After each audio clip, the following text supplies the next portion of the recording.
L'entorse du poignet, c'est un phénomène très fréquent qui consiste à une lésion des ligaments qui unissent les petits os du poignet, les uns avec les autres. Chacun de ces ligaments peut être plus ou moins rompu, ce qui peut entraîner soit des douleurs qui vont s'atténuer progressivement lorsqu'il s'agit de ligaments peu importants avec des lésions peu importantes, ou qui peut évoluer vers une destruction progressive du poignet lorsqu'il s'agit de lésions importantes sur des ligaments importants du poignet.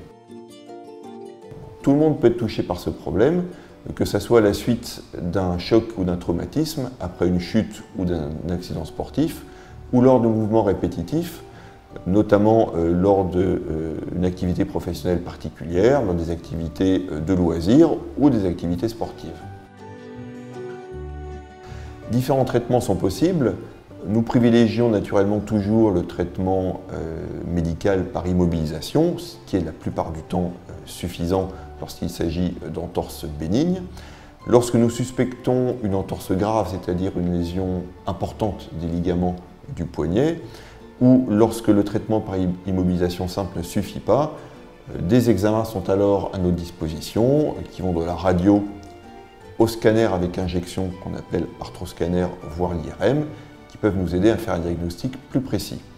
Alors nous disposons maintenant de solutions arthroscopiques, c'est-à-dire d'interventions chirurgicales se faisant en général dans la journée et la plupart du temps par une anesthésie régionale que du bras, où on va introduire par des petites incisions une caméra miniaturisée dans le poignet, ce qui va nous permettre de faire un diagnostic exact des lésions, beaucoup plus précis qu'avec les différents examens dont nous disposons, et ce qui va nous permettre de traiter ces lésions ligamentaires autant que possible.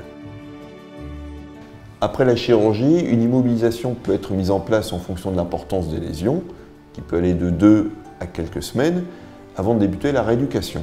L'avantage de ces techniques endoscopiques étant que l'amélioration, même si elle n'est pas toujours parfaite, est la plupart du temps toujours là. Des complications sont toujours possibles, comme dans toute activité chirurgicale, mais rares. On citera principalement l'infection, l'algodystrophie.